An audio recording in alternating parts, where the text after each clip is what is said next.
I don't know what the reason why they could have seen that here. Maybe because today is Friday or it's Eve to Ramadan. But I just want to apologize. We'll just go right in into the event. Before we do that, I just want to recognize the presence of testimony on the representative of the Executive Director of Spaces for Change, Mr. Testimony. Are you here? You are very welcome.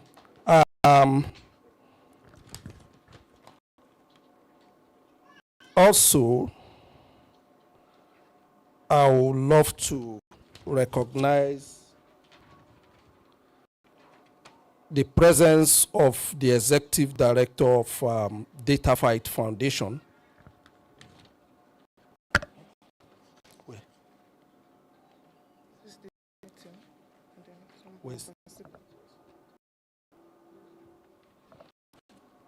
I'm the Executive Director of Data Fight Foundation, Mr. Joshua Olufemi. Mr. Joshua Olufemi, you can just identify, please. Thank you very much for coming. From the Data Fight team, we have Research and Insight Lead, Mr. Oluseyi Olufemi. You are very welcome. From the KDI team, we have the Head of Research and Strategy, Mr. Oluwafemi. Please. Thank you very much for coming. We have representative of the Kebu, Mr. Yekini Akinwale.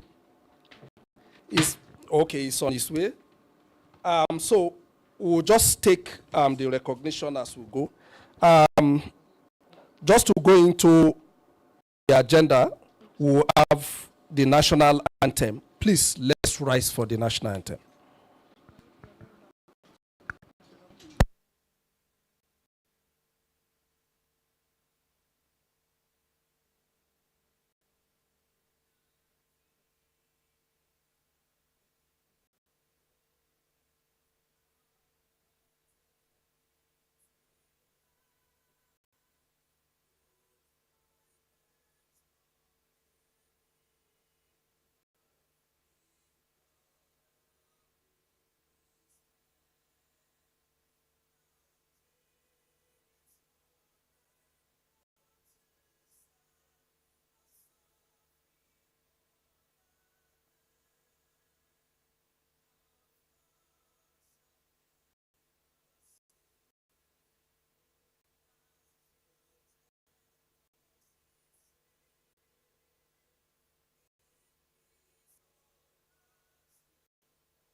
Thank you very much, KDI team, for that national anthem. I would have loved that we do it individually, but so that we save ourselves. Thank you for that. So I'll just be going straight into the opening remark, but before we do that, we have a lot of unoccupied seats at the front.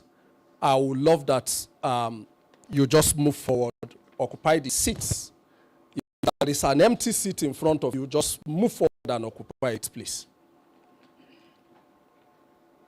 So if there are 2 layers of empty seat, you move to the first layer. Anabe, move. So thank you very much.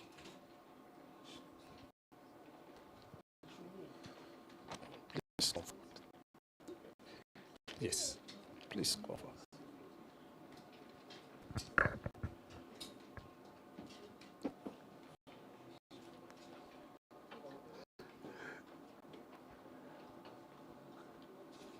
So it's not a classroom. I know while we're in school, we don't like occupying front seats. There won't be question and answer sections. So please just occupy them. You can move forward, please.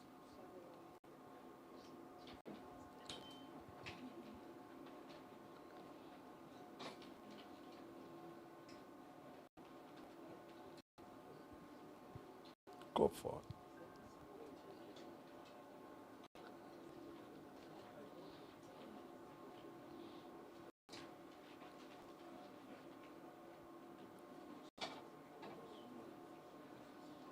Thank you very much.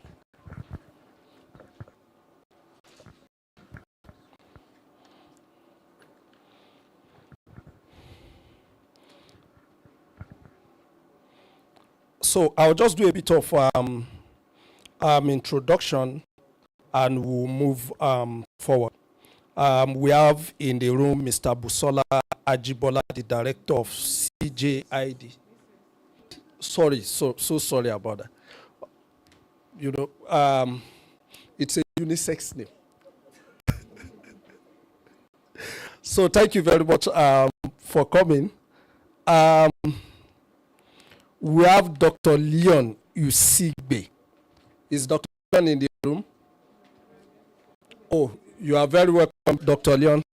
A round of applause for Dr. Leon. Oh, representative of Dr. Leon. Okay. Mr. Amzat Idris from the Daily. Okay, not yet. So we'll just move straight to the agenda. Let's have opening remark from Mr. Joshua Olufemi, founding director, DataFight. Mr. Joshua Olufemi. Thank you. Thank you. A round of applause.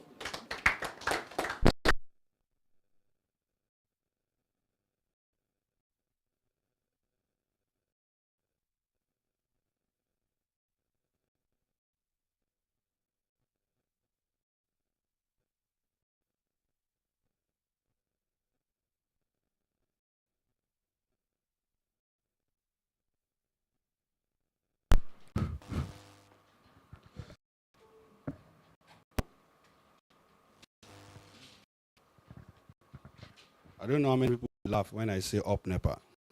Okay.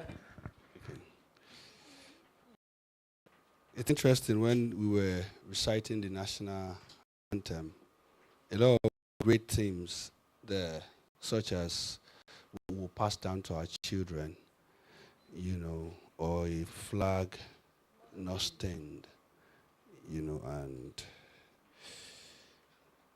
other important things. And as much as I know we have a lot of divergent views about the new anthem, I think the theme is something to always reflect on. All right, I'll start and say good morning, everyone, distinguished guests, esteemed colleagues, and advocates of civic freedoms. It is truly an honor. Okay, my colleagues are saying I should move to the center. Okay, it is truly an honor to be here today to speak to you all, and it's interesting to see very familiar faces, colleagues, and collaborators in the work that we do. As a data professional, I want to go straight into it. Since it's a keynote address, let's just speak the key data. A data post report referenced that insecurity in 2024 surged by 88.16%, and that fatalities climbed by 20%. We've been trained that when you say 20%, you're saying if you had 5 in 2023, that means you had more than 6 in 2024. That means one more person or 1/5 more, in terms of fatalities, and fatalities will just mean death, right? Kidnapping of sword by an alarming 138.99, or if you like, 139% compared to the previous years. And so when we talk about a flag not stained, I think the conversation today should be driven by that. And the human toll, of course, remains grievous. And in response to these challenges, government has continued to channel resources with its fiscal powers or responsibility, which means the budget, and continue to, in 2024 alone, 1.3 trillion naira was given to defense, right? It looks like a lot of money, right? Wait until you divide it by dollars. Yet, how does the media capture beyond breaking news and anecdotal references to these statistics? How does it capture the pressure of insecurity, rights abuses by state and non-state actors when the target is its own constituency and partners in the voice and accountability space? These are some of the issues, things that I and I believe many of you are interested in listening today. But I want us to go beyond just listening. I want us to think about what actions we will take. This is a room filled with civil society practitioners. This is a room filled with journalists. We also expect to have Human Rights Commission, the police, the army amidst us.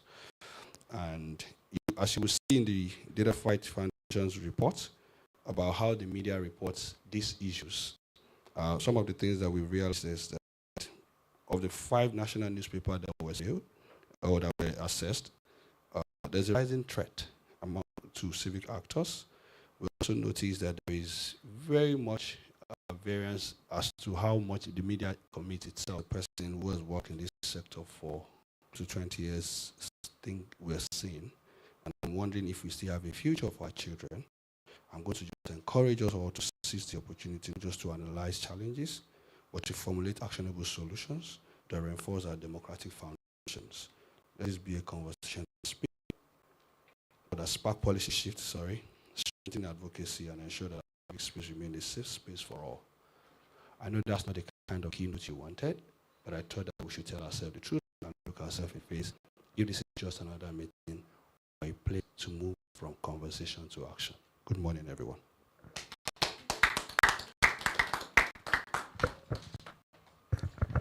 Thank you very much. This is not just a keynote. It also sounds like setting the tone for the conversation. Thank you very much for that wonderful one. The next item on the agenda is setting the tone. For the sake of time, that will be done alongside the presentation of finding from KDI angle. So we'll just go straight to the goodwill messages. We'll be having the first one from Mr. Testimony Omole, the representative of the Executive Director of Spaces for Change. Mr. Testimony, if you are here, please. A round of applause for him, please.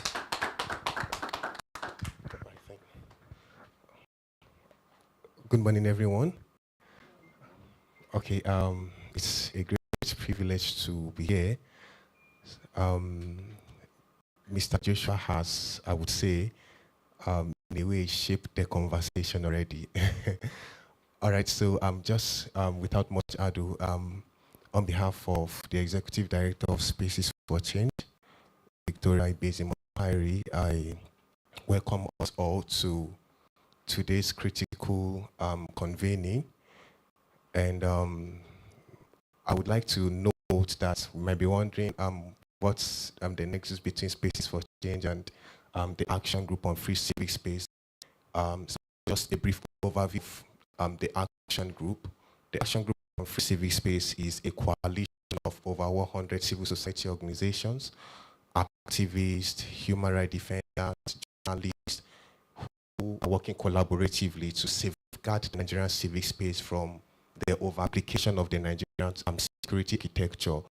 And over the years, in achieving this objective, the Action Group on Free Civic Space has implemented diverse initiatives such as empirical research, cross-sectorial collaboration, capacity building, grassroots awareness campaign, and to just know that Spaces for Change is the secretariat of the Art Group on Free Space.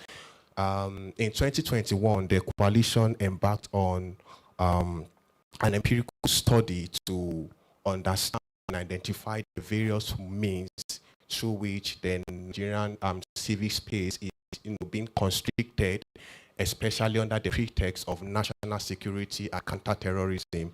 And the report showcased that the use of security frameworks, narrative, and sophisticated surveillance technologies over the years by the state actors, have adversely impacted the Nigerian civic space.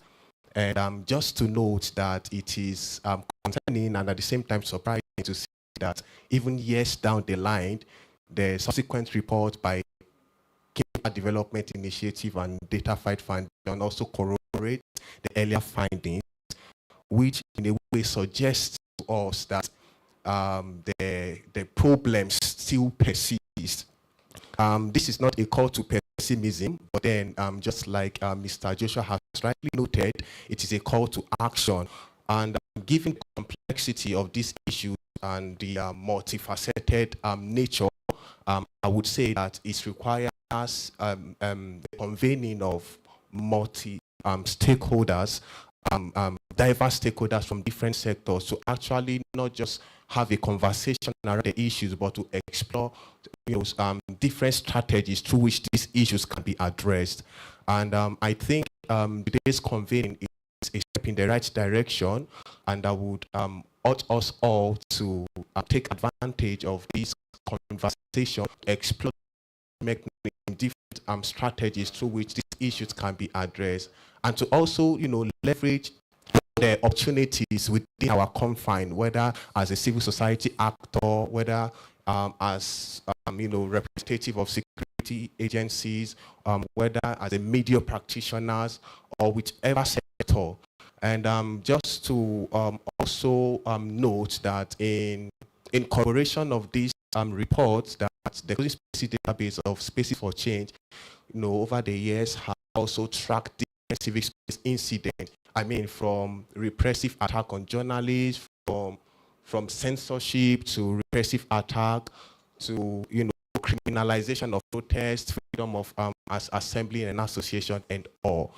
I mean, like I've said earlier, it is concerning, but then it is not a call to pessimism. So just to wrap up, that I welcome us all to today's convening, and I wish us fruitful deliberation. Thank you. Thank you very much, Mr. Omole. I want to recognize the presence of Mr. Idris Amzat, Editor-in-Chief, Daily Trust newspaper. Mr. Idris, you are very welcome. So we'll just move straight. Mr. Femi, Oluwafemi Adebayo, Head of Research and Strategy, KDI, will be taking us through the presentation of finding. He will also set the tone for the Executive Director Park Development Initiative. Please, a round of applause for Mr. Oluwafemi Adebayo. Thank you very much. Thank you, Dan. Good morning, everyone. Good morning, everyone. I think, thank you so much for coming. This gathering is actually meant to be for below 40 persons, like in numbers, not age, please. So it actually was conveyed to be for a small set of numbers, and I'm glad that you're part of the people that are able to make it. I think Mr. Omole had done so much in talking about the action group on free civic space, which KDI and Data5 are also a member of the action group. Both organizations have done a lot of work. I'm glad that Mr. Joshua had said a lot around the aspect of the media.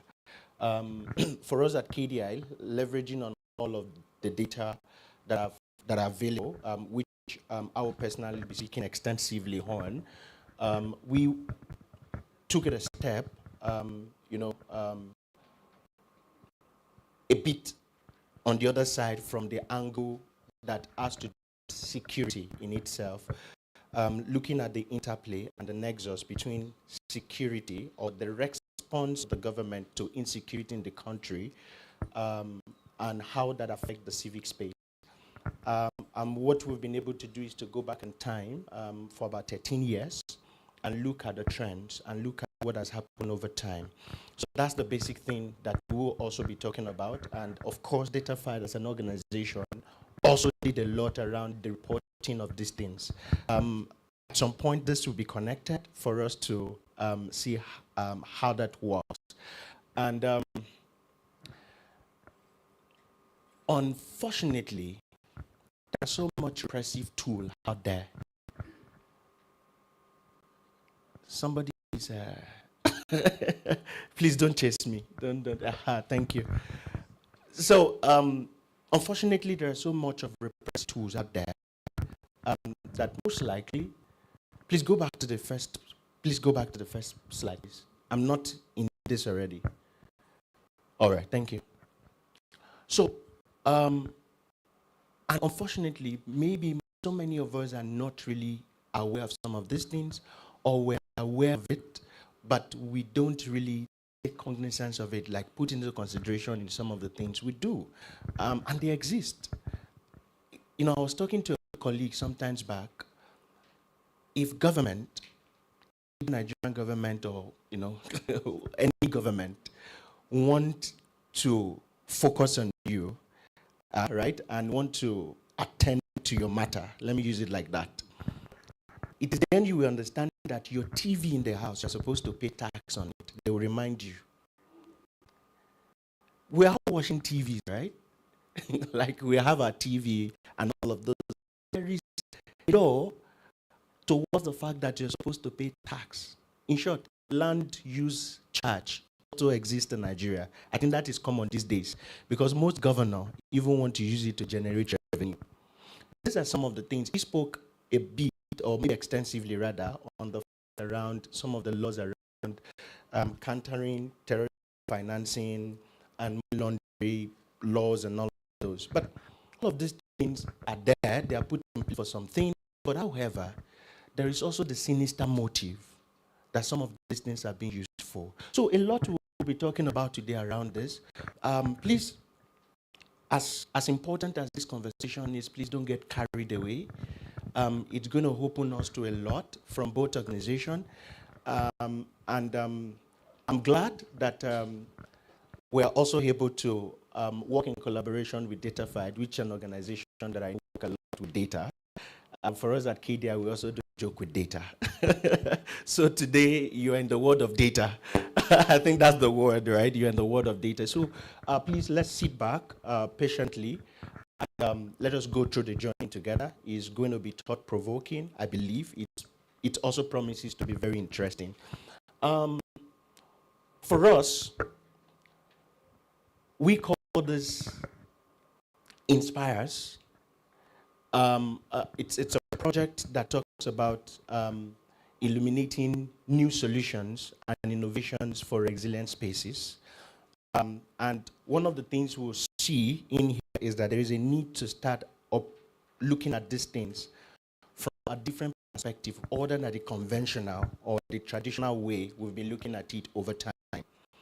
And basically, what are we looking at is the civic space. Are we together? All right.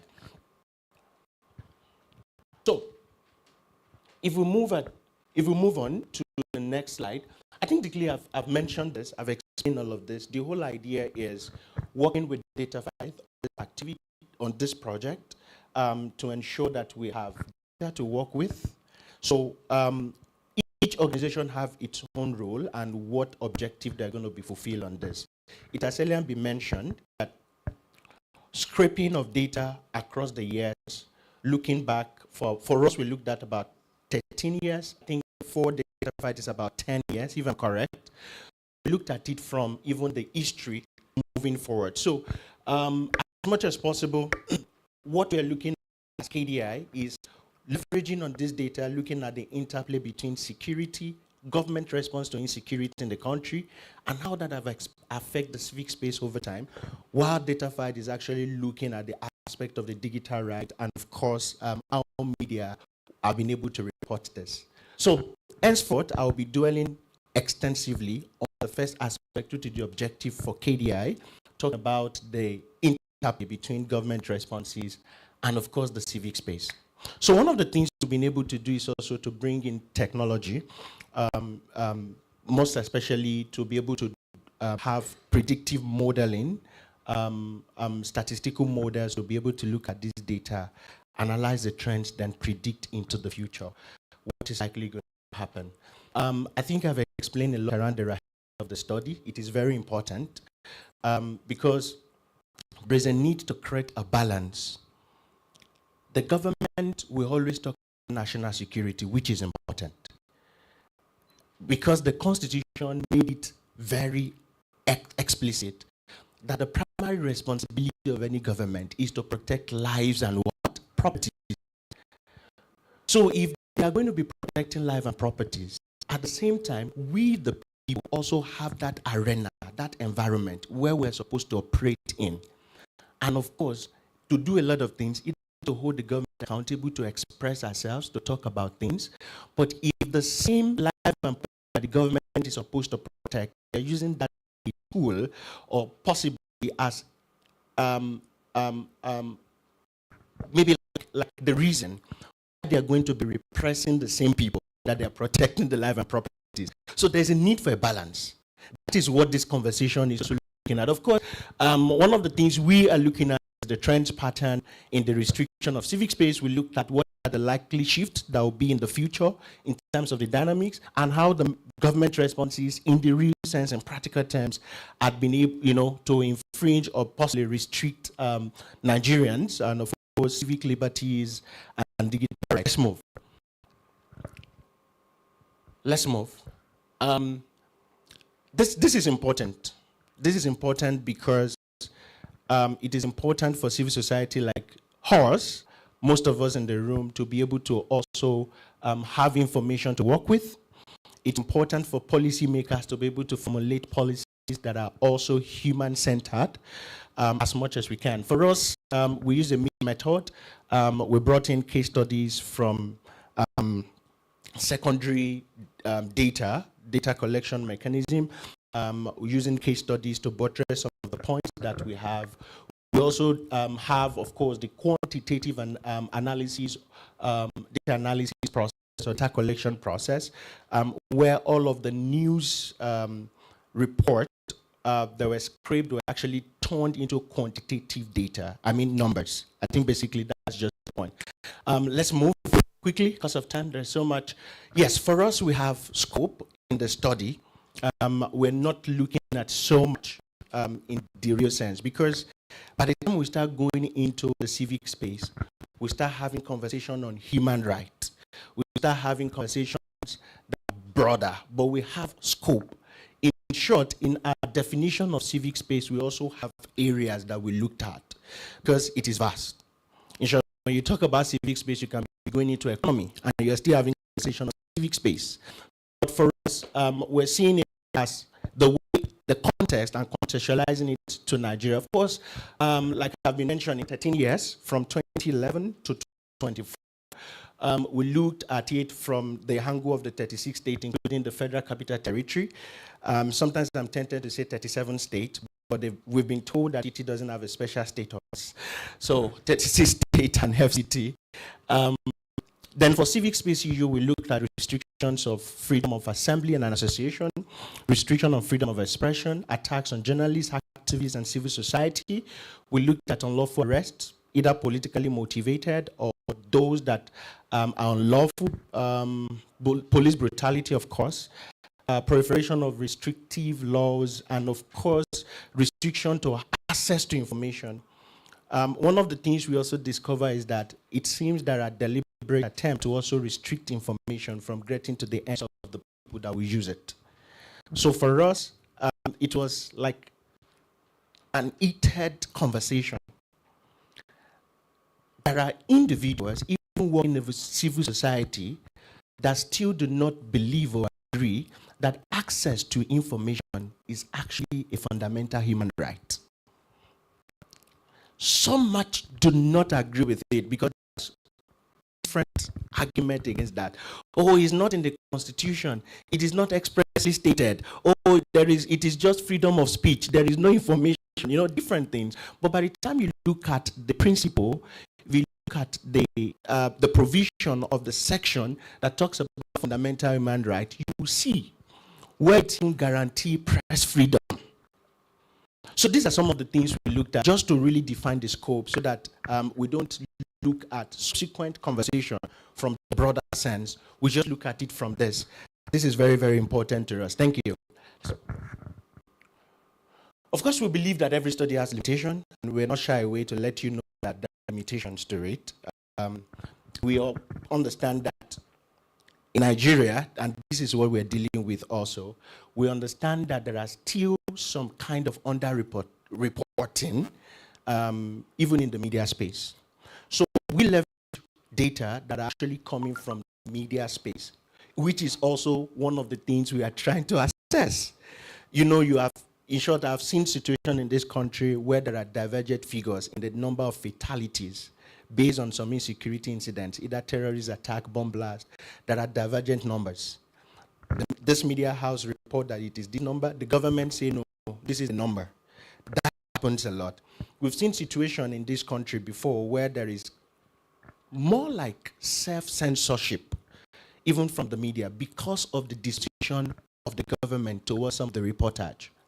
It's happening. So we see that as also a limitation. But however, we still got substantial amount of data set, which we are at, and we really, really want to say kudos to the media, despite all of these difficulties, all of these challenges, that we have this number, because from 2011 to 24, we were able to get close to 15,000 reports on the media that borders around insecurity in this country, despite everything that has been happening. In short, I remember there was a year, there was a long list from the NBC, media houses, for whatever happened, but it's under the guise of the fact that they were doing this and this and that. But let's move on. Of course, I think I've merged both West and East together. The government censorship, sometimes making report to be incomplete, different angles to the report. And of course, we also understand that machine can be human. Yeah. So some of the machine learning tools that we'll use, or the model that we brought into this, of course, we understand that in terms of the complexity of the political and the political dynamics of the country, machine may not even understand, machine cannot understand how human will understand it. So we understand all of there are limitations to it, and these are some of the things we have. Let's quickly move on. Yes, let's move to the key findings. There are a couple of them. I will try as much as possible to move fast, but if I'm too fast, please call me back so that I'm communicating to us also. Thank you. All right. The very first thing we've seen or we saw from the data that we'll pull together across the years is that in the last 13 years, 91,740 deaths has been recorded due to insecurity in this country. Now, I have turned this data personally back and forth. Sometimes I can easily gloss over it. Until the day I saw the video of someone very close that was kidnapped and was begging on a video, begging that please save me, your 50,000, your 100,000 would do a lot and all of those things. That was when I realized that insecurity in this country is not a child's play. Like, there is so much insecure environment. And because of the disposition that we hear this every day, we don't take cognizance of it. So if we divide this by 13, it's telling you that we have close to 7,000 people dying in this country per year. Or maybe, close to that. Dying per year. I remember vividly in 2017, 2018, the whole of the army of the Gambia is 1,005. The whole of army of a country, sovereign nation, is 1,005. But 7,000 is leaving this country either because of some things that are not done the way it should be done, or provisions are not made the way it should be made. We are losing this number of people. Now that's what I is saying. 2014 was the peak of it with 14,000. And of course, out of this, 8.1% of this particular number is impacting directly on the civic space. Let's quickly move on. Let's look at it. All right.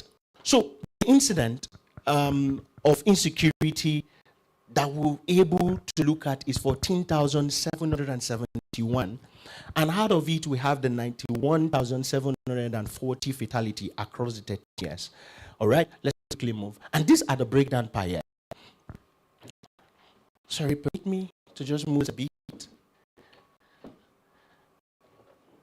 Thank you. At least for this period. So these are the breakdown per year in terms of the incidents per year. So in 2021, we have the highest, right? And of course, it keeps moving. One of the things we discovered is that, especially towards 2015 above, we discovered that before every elections, there is always this surge. Before every election. Let's move. Every election, I mean. Let's move. Okay, this is the number of deaths over the years. It's also the same. If you look at it, 2014, there is a surge. It came in the election year, which is 2015. If you look at 2019, even from 2018, it also moves up and all. So these are some of the things, insights we generated from this data, from this information. Let's move quickly. Because of time. Okay, one of the things we also decided to do was to disaggregate insecurity and, of course, civic space issue. What are those incidents that actually bordered and impact civic space directly? And of course, from the data set, we got 8.1% of it that borders directly impacting the civic space. Now let's move on. We'll look at this briefly. And of course, if we look at it, this is just disaggregating fatalities or based on the type of incident. Of course, insecurity took the highest of the 91,000. We have 89, and close to 2,401 to be precise, were deaths as a result of civic space infringement. So, if there's a restriction and issue around civic space, it has resulted of death. Yes, of course, this is insecurity in. Quickly move because of time. All right, one of the things that we also saw from the data we turned and looked at critically is the fact that states with conflict like Borno, Zamfara, and states with urban cities or centers like Lagos, Rivers, and Delta tends to have more civic space violation, reflecting on how insecurity also correlates with restricted civic space and indication of heightened protest, of course, in urban cities, right? Law enforcement responses and the media restrictions. So these are a lot of components we saw specifically from these urban cities. So you look at Rivers, you look at Lagos, FCT is also part of the list. I think, I don't know how that is missing there. FCT, Lagos, Delta. I think there is also one of the states that is also there. So one of the things we then discovered is that aside from the violent or conflict-prone zones, which have been like Zamfara, like Borno State, that also has high number of civic space issue, the other ones are states that actually they have urban centers, like cities in the state. So that's some of the things that we saw. Let's quickly move and see what the data says. Please, can we see this? I think it's a bit tiny. Apologies. Oh my. Okay. Oh my. Can we see it from here? Okay. This is Kaduna. have FCT, we have Lagos, we have Rivers, we have Kogi, we have Plateau, we have Edo, we have Borno, we have Anambra, we have Imo, we have Zamfara. I think that. So the numbers you're seeing at your far left, but my right to this side, these are incidents that happen at the national space that you cannot really link with states. And we have incidents that also happened across multiple states. So those are the first two that you can see there. At the national space, you have 107. At multiple states, you have 20. You look at a state like Kaduna, you have over 100, like that as it goes. So if you pick it, let's just say we're picking it from, let's just say from here. Let's just say you're picking this data from here down to this point. So you discover that you have more of states that are conflict prone and states that has very reasonable number or that has major centers that are urban in the state. So that's what it's saying. Let's quickly move. So these are the frequency of the different types of civic space issues that we saw when we were turning the data, just to be able to do some descriptive work so that we understand the context and how it goes. We have borders around restriction of freedom of assembly and association. We have freedom of expression, attack on journalists. So one of the things we decided to do is to spotlight the aspect of the journalists. We would have easily merged together journalists, activists, civil society, but we decided to actually separate these two because there is so much around journalists in this country. Right, and I believe that the data team would do a lot justice to that, really. So I remember very recently we also studied the End Bad Governance protest. And one of the things I remember vividly in that report, when we were looking at the media component to it, the media did a lot of work with even the NSAS, with the End Bad Governance. I'm also kudos to media. I think they were represented in the House. But unfortunately, and we are not taking cognizance of that. For the 10 days, I think that protest was from August 1st to 10, over 53 journalists were attacked. Oh, okay. 68. So we documented 53 with names of the organization. So if you look at that, in this same country called Nigeria, 53 people within 10 days were actually, apologies for using this word loosely, dealt with. And these are people that gives us what we think about. If they are not in the right frame of mind, they can give us something wrong thing to start thinking about. Because it also has an implication. We can't just trivialize it. Let's quickly move. Of course, we have the perpetrators. We try as much as possible to break this down into perpetrators. You can see vividly security forces. You can see government, protesters. No, let's quickly move because of time. Disaggregation of victims. We have civilians and protesters having to be more victims here. Media personnel, you can see security agencies themselves eventually become a victim of the issue. Political actors, we have the sectarian actors. Let's quickly move because of time. There are so much to look at here. All right. One of the things we saw in the data is that the peak of civic space restriction in the country Nigeria actually occurred between year 2020 and 2022. The peak. It has been happening. But the height of it is between these 3 years. Which, of course, every one of us understood what happened in 2020. There is no point of logging that. That's the NSAS protest. The post-protest crackdown also exists in 2021. You see a lot around even freezing accounts of some of the people involved in the NSAS protest and all. Of course, also in 2022, there are a lot of electoral-related tension leading to the 2023 general election. A lot of that. And of course, we have 2021 as the peak of the cases of civic space restrictions in Nigeria for the last 13 years. Please note that. All right, let's quickly move. Let's see what the data looks like. So this is what it is. This is what it is. This is what it looks like. So if you look at 2017, it's also moved like skyrocketed. If you move from 2019 after the elections to 2020, which is the NSAS year, you look at it So if you look at this 3 years, 1, 2, 3, it's a lot. So I think my panelists will also looked at some of these things because I have questions asking as much as possible your view around this years, the 3 years. What really went wrong? What happened in this regard? Why did this happen this year? Were there nuances, political nuances? Is it like it's like a move or a shift within one generation to another? You know, different things that could happen regarding this, but we'll be looking at that shortly. Just need to throw that out so that they prepare for that. Let's quickly move because of time. Yes, one of the things we also did was to look at the insecurity situation in the country for the last 13 years.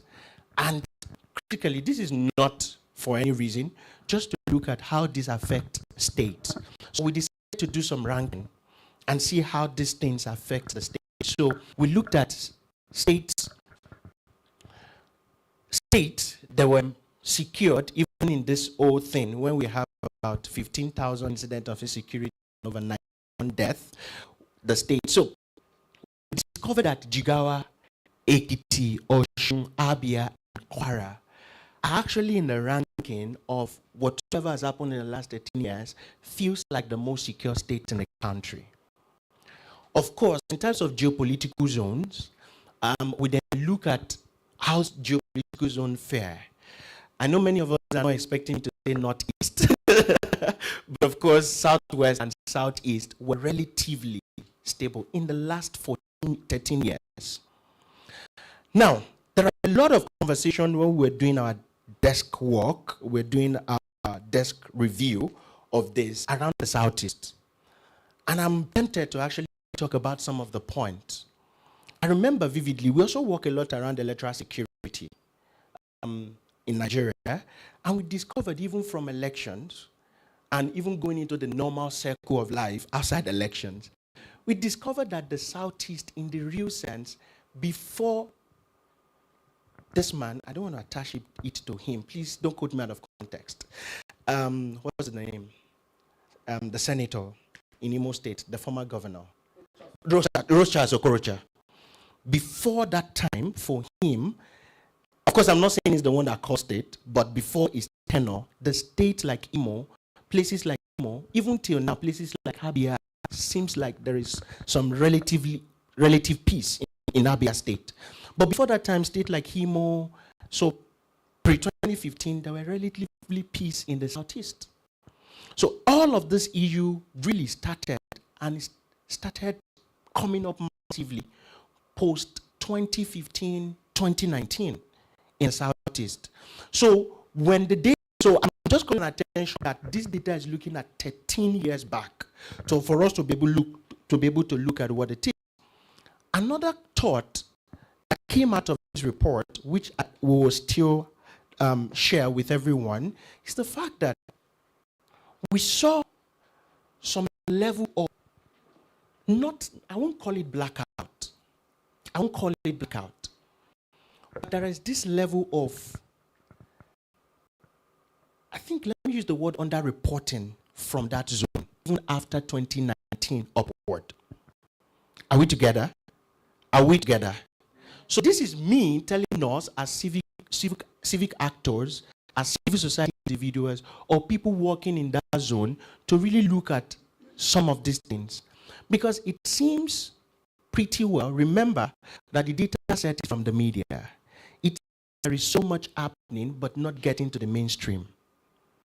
I'll leave the media people to talk about it. Let me move on. Next. Oh my God. I apologize. I'm sorry. I think I didn't take into cognizance people that may likely have low vision and all. I apologize for that. But I could see this, so I'm thinking everybody have the same high like mine. So if you look at it in terms of ranking, you have Borno, you have Kaduna, you have Zamfara, you have Benue, you have Plateau, you have Anambra, you have Niger, you have Yobe, you have Katsina, Taraba, just like that. So if you look down, you would then see states like Jigawa, states like Shun, Abia, like that. So this is what it looks. And I must say that these are multi-variables used to get the weighted average and to be able to get a combined score to be able to look at this.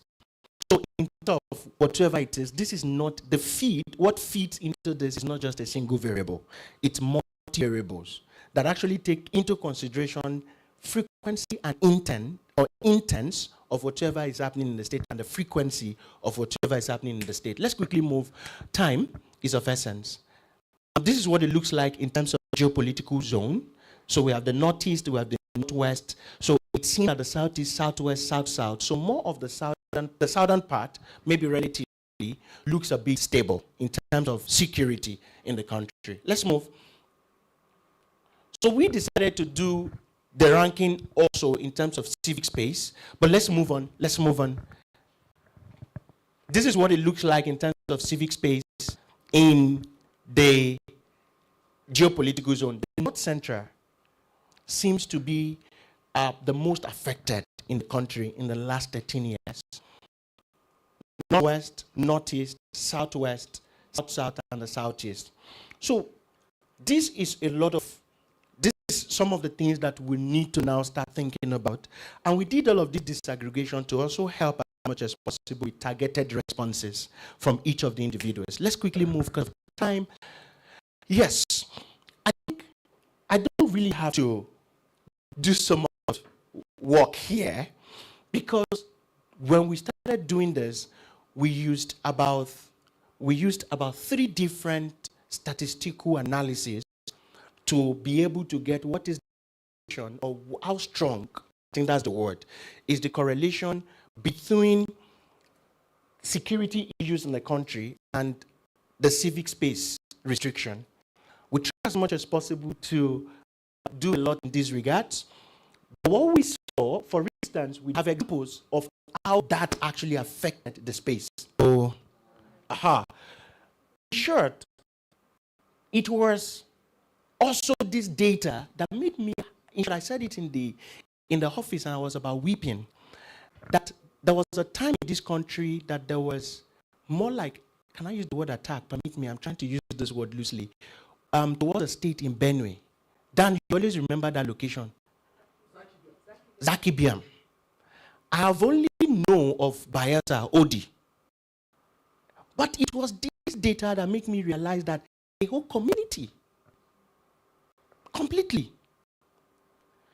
So, and I looked at it, in short, if you look at the Zaria in 2015, I remember that my director will always talk about this story. He used to have a friend that belongs to this movement.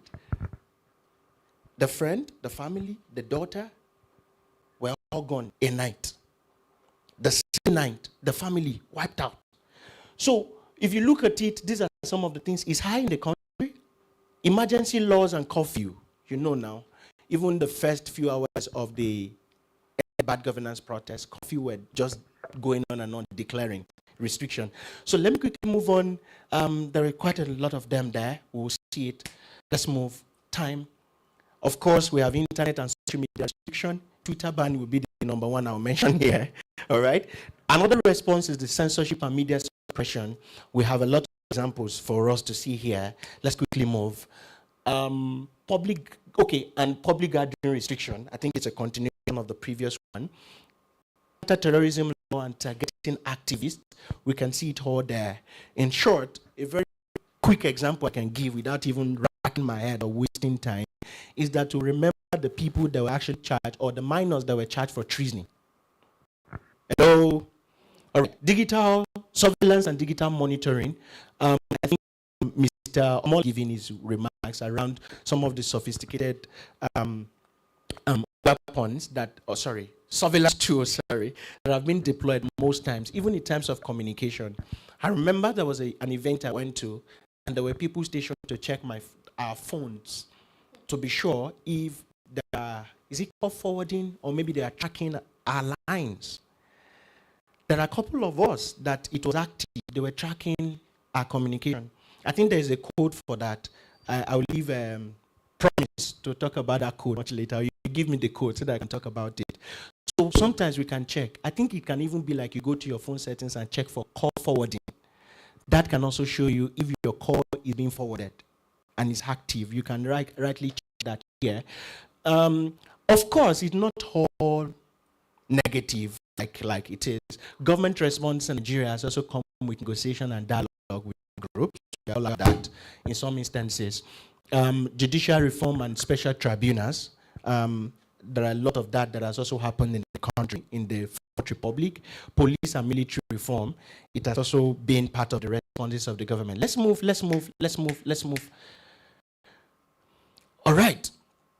So what that is saying is that even at the instances, if you look at the list, the highest one are the ones that are actually cracking down on civic liberty, like deployment of military, like the surveillance conversation and all. So basically, this is where I think I'll plateau.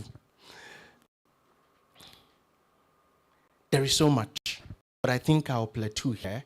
But there is a thought that is very important. Government responses to insecurity, and yet we as a people want to be able to express ourselves, to be able to talk, to be able to hold our government accountable. Yet the government are saying, we need to ensure that you are also safe. Let's be real. Is it a logical argument from the part of the government? Is it? To an extent, as a people, that we also want to be able to talk freely. Is it a logical argument? Yeah, people are not talking. Is it logical? Is it? Thank you. So then, we need to now come to a point where there is a balance. And that is why this is important. And that is why we're looking at it. And look at this, looking at also secondary data. Sometimes there are situations where these responses are unintended consequences. They were not originally intended to actually restrict the civic space. So these are some of the things we also saw from the findings. Let me quickly do this, then I stop. Wherever this lands me to, then I stop from there. These are just examples. These are just examples of how it has unintended consequences. Looking at the government responses, the goal that the government are saying that this is the goal for what they are trying to do. Eventually, this is what it looks like in terms of impact on civic space. Let me just quickly move. Let's quickly move. Which are some of the things. Because for us at KDI, we do a lot of conversation.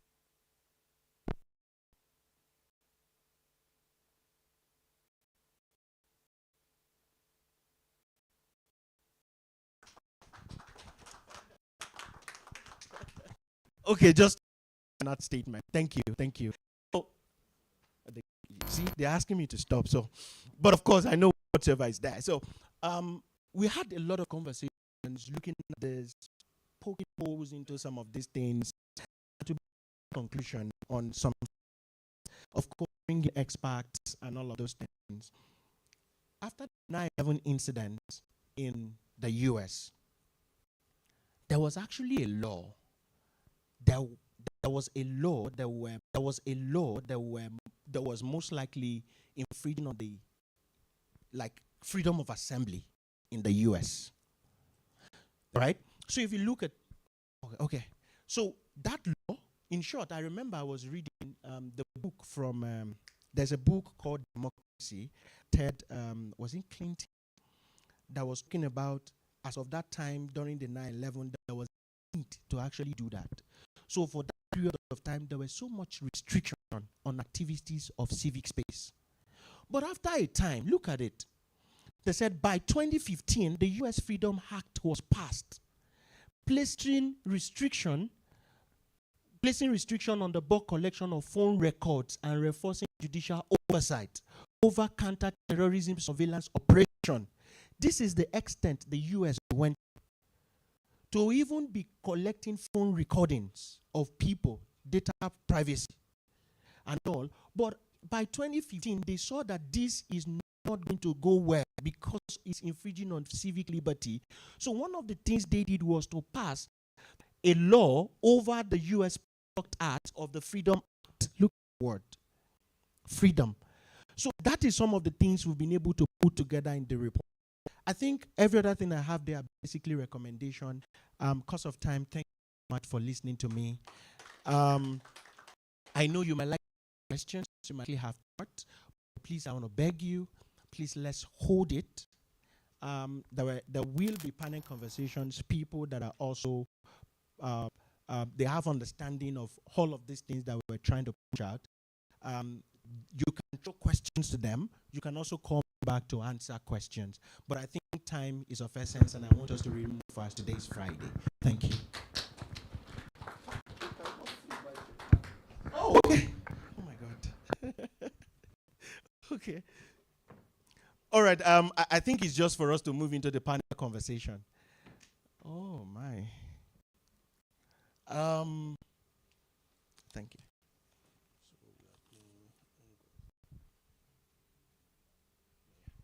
All right. Please, I think for just a few minutes, maybe it will be an idea just for this next minute and few minutes for us to have this conversation briefly on this. It's going to be a conversation that I know will be very interesting. Please join me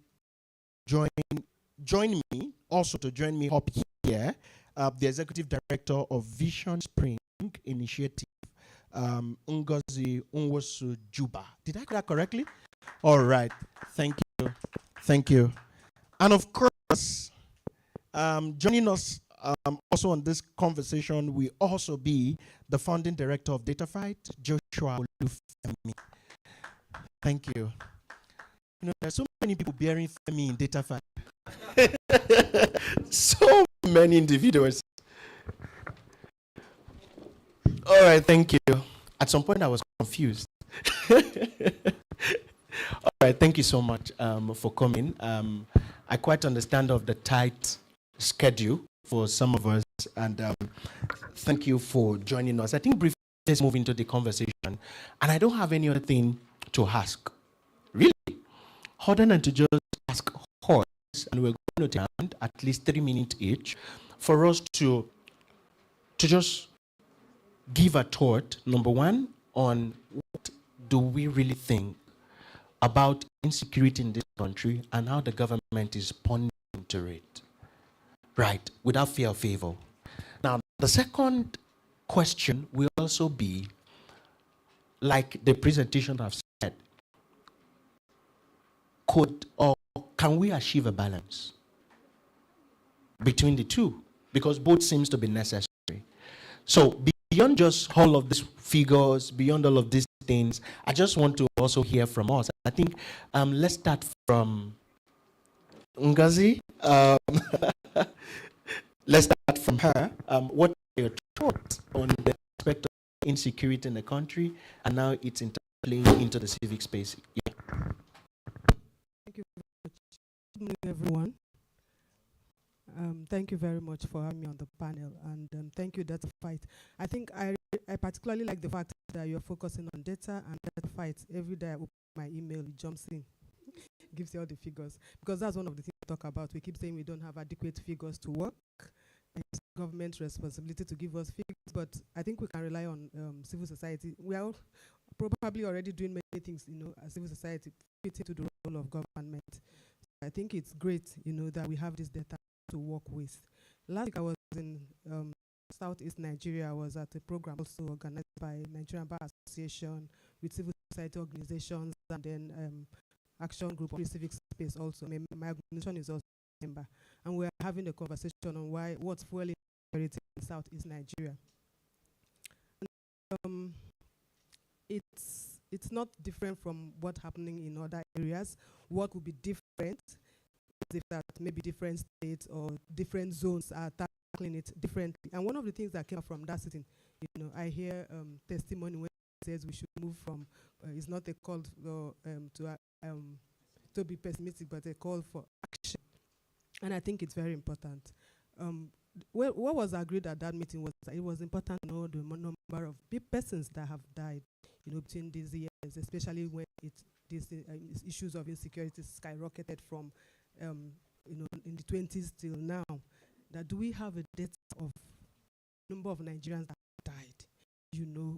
That they are in the civic space, they are just ordinary Nigerian citizens, and no one is free actually. And so after my conversation, part of the conversation in Enugu State, I moved to Asaba State by road.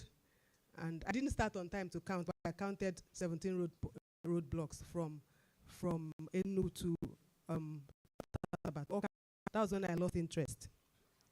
And then we got to a particular road, like this very quiet, scary road like this. Police stopped us and asked us to park, and we parked, and started the search. There was a young man with us. Brought the young man out, searched him in and out, took out, he had a cough syrup. They looked at it and said, "Is this charm?" He said, "It's not charm." He's a student of Oko University. And then after that, I thought they were done because they don't want to see young men, And then they brought out old man in front of the vehicle, very old man. And then they went through his things, the things they saw, Egusi and I think he's gone to visit home and give him food items. They turned it upside down, pressed parts of his body. I was dying in silence. And I was scared. I can't do anything. These people have guns. They searched and searched, and then they came to my suitcase. They said, "Who is the owner of that bag?" I said, "It's my own. Waiting happen, Oga." They said, "You can go." But before then, they had humiliated all of us. And when I shared it with my colleagues at the Action Group of Free Civics, another member, another young man, said he tried to resist the search. And it was other passengers who said to him, "You can't resist. These people have arms. At times they are drunk. They can do anything. They can kill you and throw you into that bush." And so you've counted the number of people that died. Do you know the number of people that have died in those bushes that nobody counted, that they just threw into those bushes, in those quiet areas? At another time, I was going to Bayelsa State. So what happens in the South is, I'll just talk about South East because I'm just coming from there. What happens there is that security operatives who are supposed to be protecting us, they don't come out on Mondays. They stay at home days. They also stay at home. You see? Yes, they stay at home. And so you are now wondering that these people are they really, so is it, they're doing solidarity. And so I got off a flight from Enugu State on a Monday, and the idea was for us to travel since the work free now is East. And we are not talking about the economics of what we are losing in that state that is not even rich, that we have to shut down every Monday, And so I was traveling to Ebonyi. And then as we were driving along the way, we found that there are no human beings on the road. Because the road was too free. And those my friends from Abuja, they didn't think, let's continue. They continue. Let us ask questions. So in front of us, there were many bikes, young men on bikes. We decided to turn back. We turned back, and then the bike people passed us. We tried to continue. That's when we now saw this is what I'd say instead. So on Monday, we couldn't continue. We went back. So on Tuesday, we continued to get there in the morning and start our activities. And when on Tuesday, that's when we now saw army on the road. And they asked us, why didn't we travel on Monday? We said, because the program is on Tuesday. But we passed that road on Monday. We didn't also see the army. We didn't have the guts to say, why weren't you here on Monday as well? Because if we were here, we would have driven to where we were going to, He said, so now you're afraid of bloody civilians. You are not afraid of us that are wearing uniform. We can kill you and throw you in here and nothing will happen. And my colleague in Abuja wanted to reply. I give an eye sign and say, keep quiet. And that's how we were harassed. We were searched. They asked us to come down from the vehicle, walk how many miles, then get into the vehicle. It's not a joke. It's no longer a joke. Okay. This is no longer a case of protecting us. It's a case of humiliating us.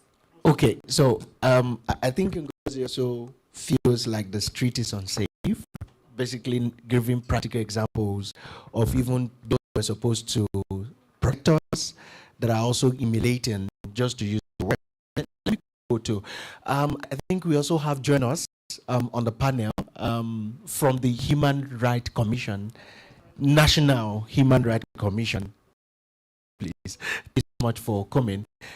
I think you know the round of questions that we're going on with. So when the time comes, I think you'll do justice to that. But let me quickly to the gentleman that is on the panel. Thank you so much. I think Ngozi already gave a very nice, I don't want to say anecdotes, but like real, dimension to how these things happen and how government respond when they respond, right? First is, I think, and I will say it, that government needs to think better about how it does its resource allocation, right? You have 6 plus the FC states, and if you count the number of policemen that you have, the number of military men that you put on the road, you ask yourself, where are they guarding? And that's why, the question of why they also at home on Mondays, right, come to play. The other is also how this whole idea of subnational autonomy become an important thing, right? So the state police sometimes get a level of support from the governors, right? That used to be called another name, security votes and all of those things, right? And there was a whole campaign around how do you get state policing to happen, right? That conversation didn't end, but we ended up with fiscal autonomy where local government now gets their money, right? So how do you do resource allocation that balances some of this conversation, right? If each state, we're talking about Okorocha and Imo State, the question we should ask is, did he or the people before, after him, have influence over the policing, the security and the monitoring for efficiency, the police or the army in their state? I mean, Lagos State governor was harassed publicly, right? And the policeman was telling him, I need orders from Abuja before I can. So that tells you a level of dimension to when we speak about, that decentralization of power, decentralization of, security infrastructure and the resource allocation to those things. The local government chairman should be the one, getting briefs every morning about the police in his local government, not the guy in Abuja. I can imagine we're supposed to have representatives of the police here today, right? But imagine the number of society meetings happening today. And how many of them do you want here? So there are 200 civil society engagement calling for police officers, military representatives. Yes, they have straight press. They respond. I see some of them that decided to make social media their office rather than making, civil relations the important thing they want to do. So I'm just saying resource allocation is one way to look at it, both fiscal resource, both personnel resource, both monitoring and efficiency. That's one thing that I see.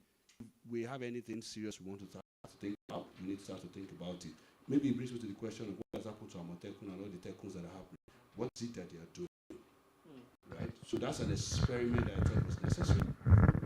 What is anybody in society tracking their own their operation and the incident operation and security?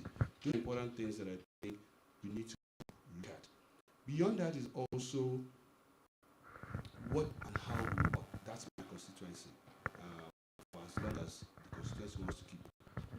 And when we talk about numbers, about 14,000, incidences. The question is, how many follow-ups do we have on those 14,000? We spoke about 53, journalists that were harassed. Did anybody ask what happened to them afterward? Was there a follow-up on the story? Did we even make citizens see the value of that? So for me, for my constituent, is how well do we want to get the story to the end? We have tried breaking news. It did not give us rest of mind. We have tried sponsored content. It did not give us rest of mind. We have collaborated with government, collaborated with civil society, collaborated with Trump and the new USA. It did not give us rest of mind. Can we start to collaborate with citizens to find those answers? Right? How do we ensure that citizens trust us beyond other collaborators that we think define our sustainability?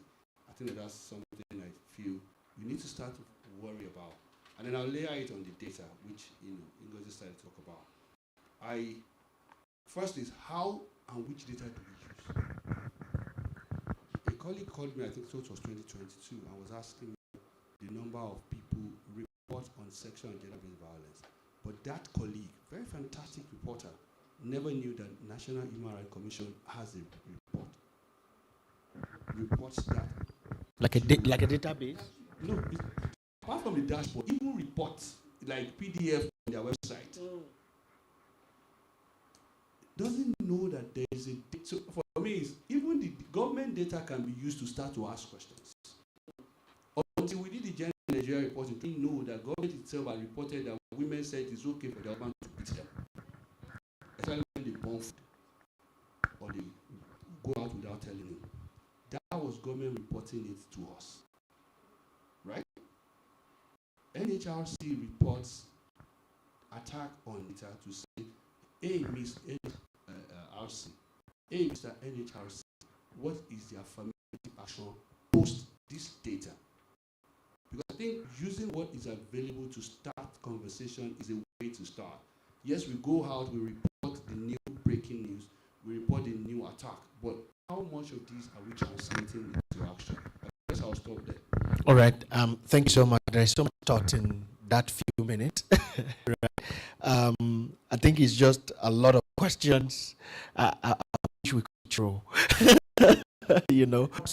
I think they're just questions that will bring a lot in us and prepare us for even the subsequent conversations that we'll be having. And I think I love the part that you spoke about, how we use data in this country. There is so much data overload. I can say that. I know there are people that say there are information and not anywhere in the country, but if you look very well, you will see there is so much of information or data, let me put it that way, of course, to use, but how are we using it? Which I think is a very good question that I will ask some individuals in their house today. But let me move to the Human Rights Commission that has a delicate, I think maybe the delicate mandate, right? They are to protect the citizens at the same time. They are also getting their resources and funding from the same government that was like you crack down on the on the citizens. Just to say that, and for people to understand, yeah, I didn't see the challenge, but I think the question is this: from your own view, I mean, from the Commission's view, what does it look like in terms of the response to the government insecurity? But however, maybe not blatantly talking about it, right, in the real sense. But let me start from you. Can there be balance? Can we achieve it?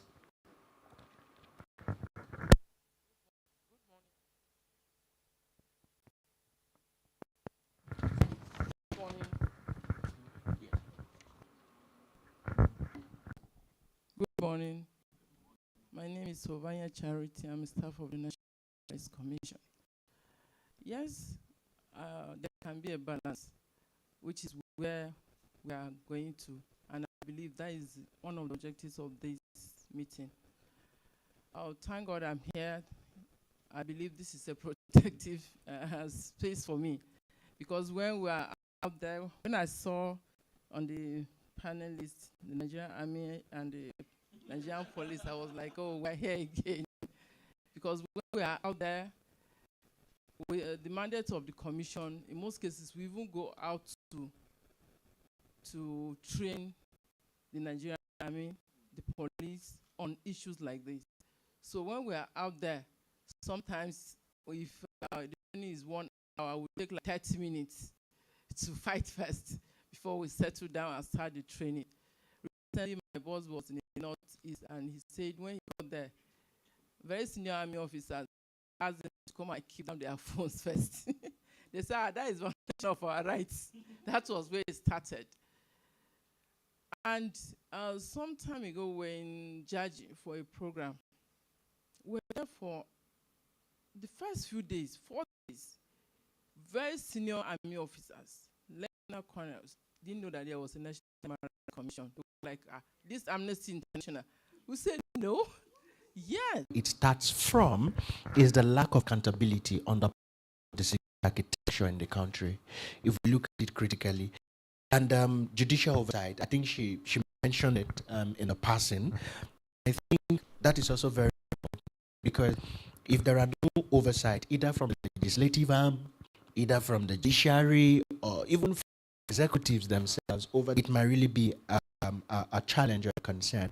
I think I need to run and move at this point, and I will not allow anyone to speak more than 60 seconds. Because we still have some other things to do, and today's is like half day. So just to quickly move, let me start from him, Mr. Olufemi. In all that have been said, from the presentation, from even thoughts from in the room, from this conversation, what do you think, or where do we start from? There are a lot of things that you spoke about. We can't put everything together at once. Obviously, we can't. Where do we start from? What are CTA, maybe for civil society, for the government, from even media organizations? What do you think we need to start doing now on the immediate, at least to see something turning around from the usual trend and pattern? Okay, I think we would need a lot of community level engagement. And when I say engagement, I mean education, like you have mentioned. If a general doesn't know, imagine a police post officer in one place. What's the person doing? Community engagement from a place of how much of information do we get on the ground on a daily basis? Right? On a daily basis, how much information are we getting?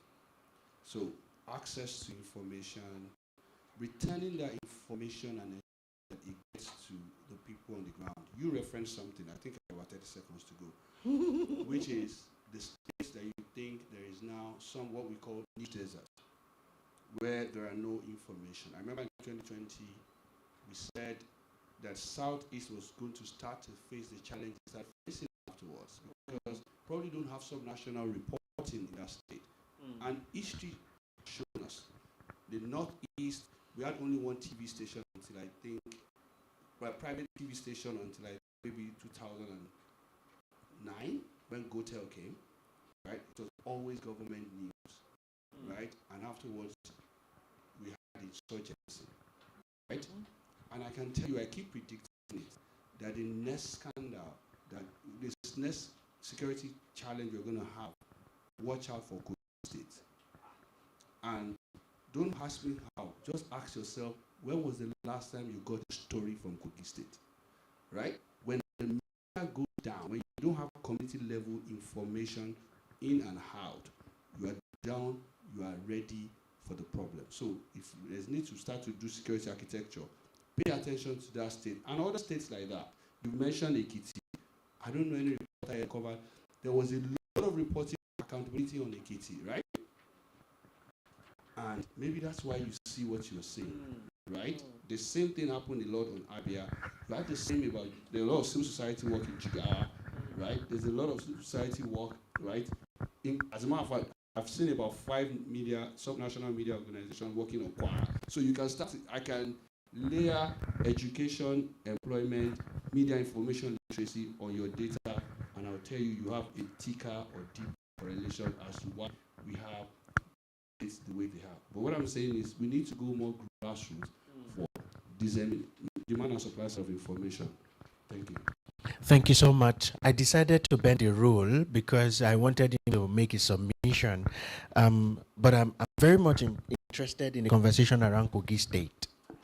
Not because it is Kogi, but because Kogi is borders states in Nigeria within that axis. And if you remember the October 5th incidents in Ondo State, it was popularly noted in the media space that those guys that came to perpetrate that evil came from Kogi axis, or came to be precise. And the statement was made by the then immediate, sorry, is he immediate? I mean, Akere Dolu. I know he's dead. That's what I wanted to say, right? So that That's why I'm actually interested in your town. Dan is from Kogi State. That was why he shouted, how? But really, I think it's very, very important. All right. You have a question. So let me quickly move to Ngozi, please, Pamela, let's move to her. Let's hear from her. What do we need to start doing? You've said a lot of issues today, like a lot of things, and we need to sit down and talk about it after this meeting. Yes, I want to appreciate the organization for this step they have taken, but a lot needs to be done to close that gap. You can see that the Nigerian police are not here, the army is not here. We invited them, and they said come. Yes, but we need to move. Ask me how it's done. So I want to give you a clue. Next time you are inviting the Nigerian army, you don't just send letters to them and expect them to come. You follow up. If you are not getting the results, you collaborate with the National Human Rights Commission. We have a desk officer in the army. Yes. If you meet him, he will let you on how to get them. The next meeting they are here. Because it's very important that we are discussing this behind them. It's okay, but it won't give us the desired result. So that is the way we'll move from here. And then that synergy is very important. I will emphasize it. Thank you. All right. Thank you so much, madam. I think that's very clear. Ngozi, please, let's quickly move to your side. So I'm just thinking about people who are not in this room and did not know that they have to go through National Human Rights Commission before they can have a program. That's part of the problem. And I think that's he addressed it when he talks about citizenship and the fact that we have to work from the grassroots. I remember way back, if there were disturbances in the communities and the communities were aware of those issues, they always come, to find solution for their own problems. But these days it looks like we are tackling the problem from up there. And it also makes me to think that maybe some of our problems are even from government themselves. Because I think it was one of them, was it Abacha, that said that any problem that existed for more than 24 hours then means that government is aware of it. And so when you made your presentation, you spoke about 2020 till now, and a lot has happened.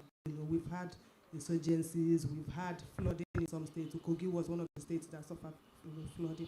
We currently have food security. What that means is that there's going to be more agitations by citizens, And then at the same time, we have impunity of government, I'm just coming from Southeast, and I mentioned to you, a young man was accused of being a member of IPOB, and then he was made to transfer 63 million to the police, And then the last time I went in December, I went to celebrate with the Commissioner of Police, gave them computers from the project that we are handling. I went back now in January, he's been removed because they found some money in his own account. So what are we talking about?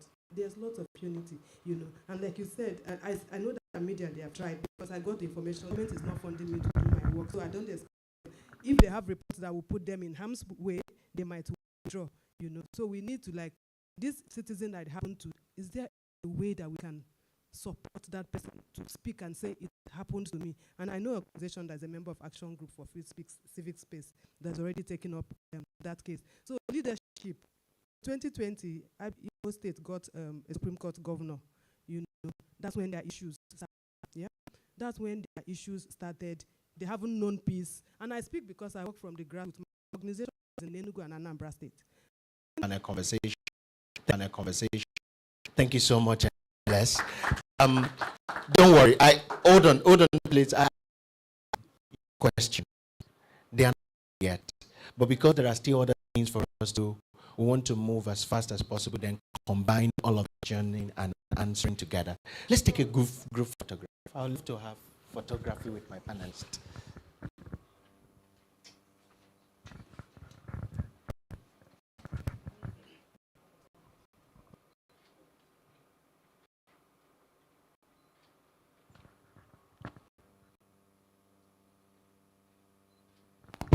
Thank you.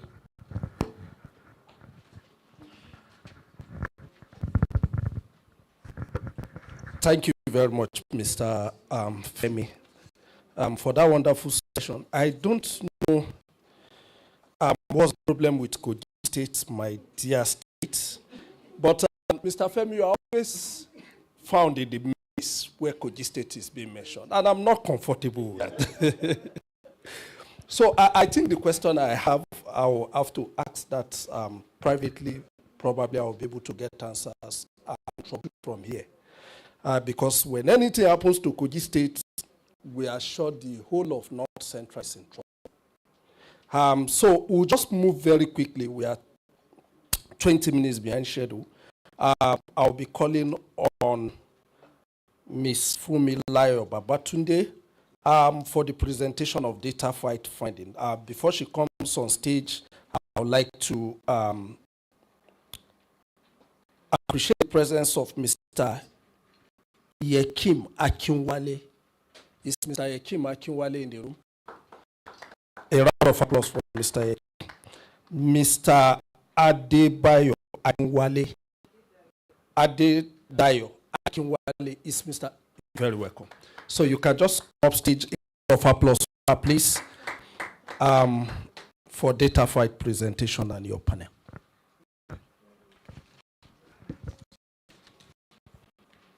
Good afternoon once again. I will be standing, I don't know if there's any protocol that has been established, or I want me to stand on the existing protocol. And I would like to appreciate the presence of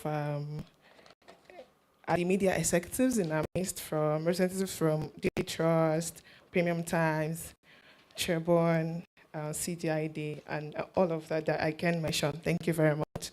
It's nice to have you here. Okay, so a lot has been said about the threat to civic space in Nigeria.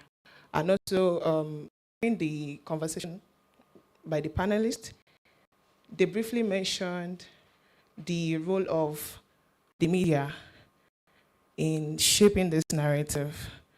So there's one point I picked from one of the panelists that, yes, media is trying to in making sure that all the narrative around the threats on space actors, institutions, the media, journalists are out there. But then there are still some, we can still do better, and that is where this report comes in. So next slide, please.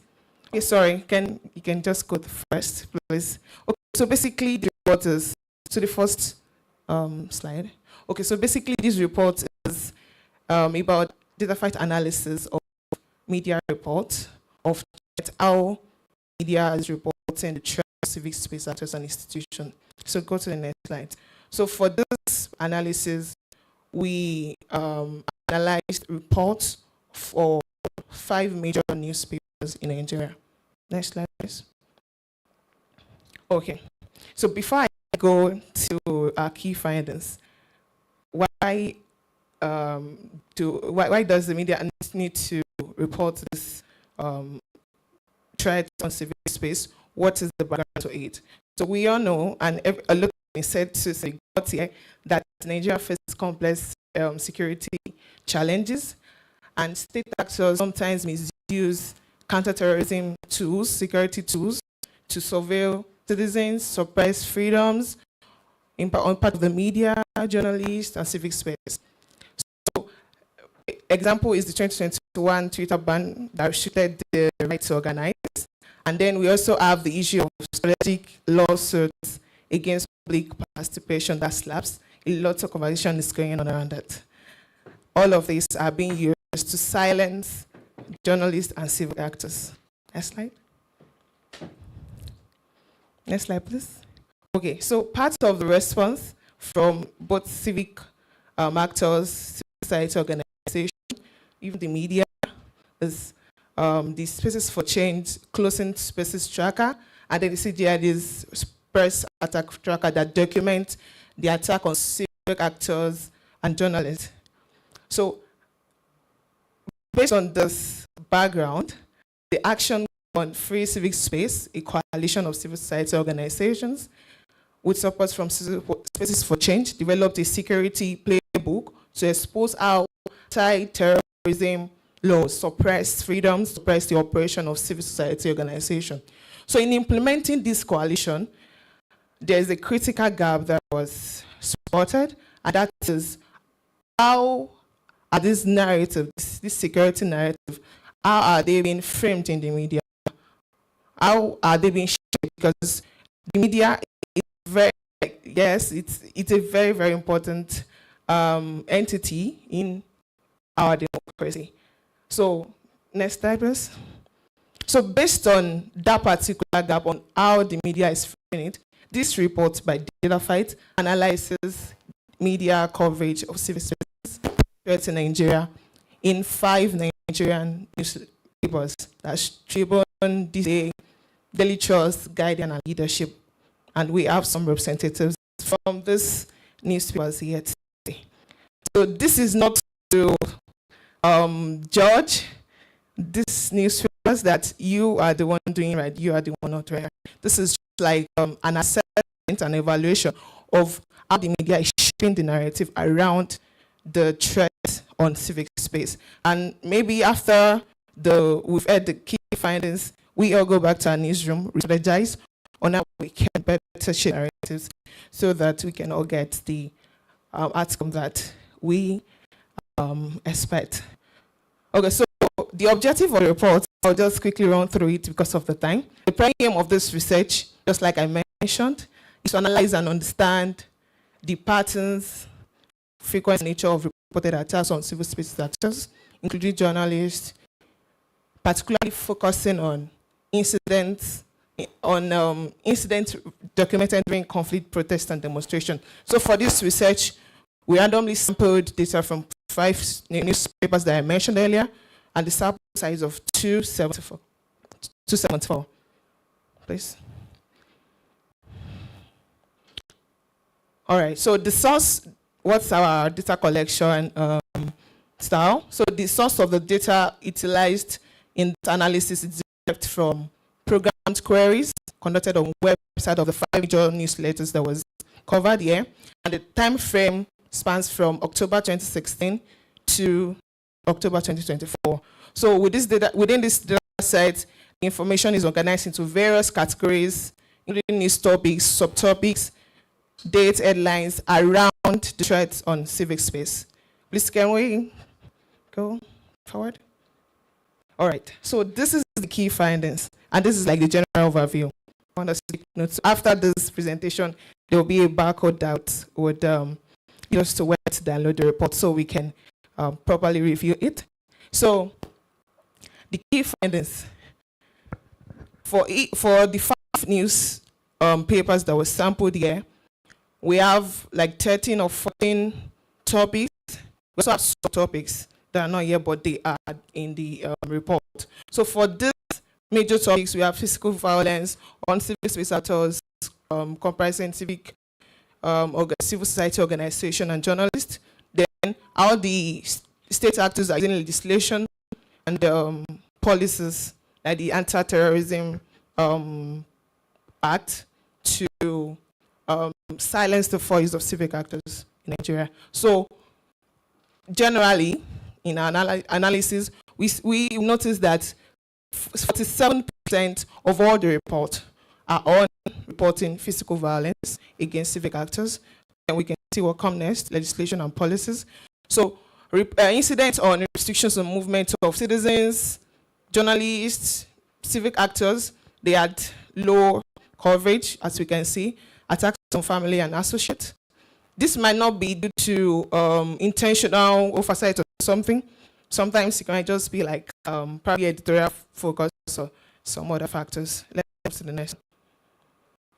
All right. So now to the general overview of our findings for each of the news papers that was sampled.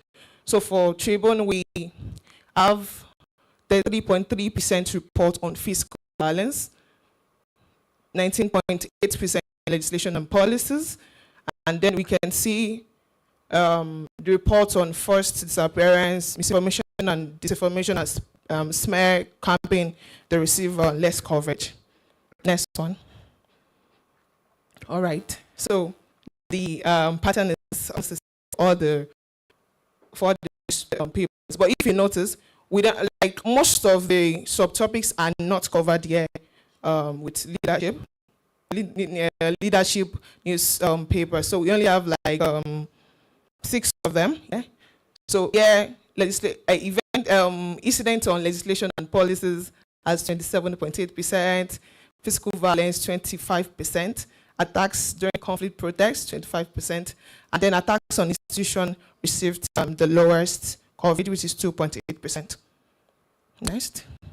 So for Guardian, we have just 3 topics covered based on the attacks on civil space actors, and within the time frame that was covered for this report. So yeah, physical violence received the highest coverage, is 76.9%, and then the lowest is harassment and intimidation, 3.8%. For daily trust, physical violence, I think this is like the third or second is where physical violence has the highest coverage, 58.7%. Attacks during conflict, 10.7%. Attacks on family has the lowest, with forced disappearance, and issues of misinformation and disinformation. Next one. The last newspaper this day. Have legislation and policies receiving 50% of the coverage, while the lowest is attacks during conflict, protests, and demonstrations. So the conclusion, why this analysis? The comparative analysis of newspaper coverage receives significant disparities, as we can see, as we would also see it when we read the larger report. So overall, the findings underscore diversity in editorial focus, just like I mentioned when I started, that disparity in the coverage of these issues are possibly due to editorial focus. It might not be necessarily due to intentional neglect or something, with some prioritizing violence legislation, while others address broader societal issues with varying degrees of emphasis. So there's no, can you go back before this? Sorry. So understanding these editorial choices offers insights, especially for editors, editors from newspapers that sampled here and some that are not here. It offers insight into going forward into how newsletters should prioritize these issues around attacks on civil space, and probably re-strategizing approach to reporting on key societal issues so that we can have a comprehensive coverage of the issues in our society without leaving one for the other. So thank you very much. That will be all. To download the report, you can scan the code, and then we'll be expecting feedback from you as you're ready. Thank you very much. So I'll still be here though. Next in line, this will still be, we can scan it. So next on the agenda, if we check it, is the fireside chat conversation, and I'll be calling the panelist that will be coordinating that. So I think, so definitely during the section, there will be a deeper conversation around these findings and ask questions, and it will be very interactive. So I'll call on Mrs. Busola Ajibola, Deputy Director, the Center for Journal Innovation and Development. Please, a round of applause for her. Yes. Please, can you help me? Person.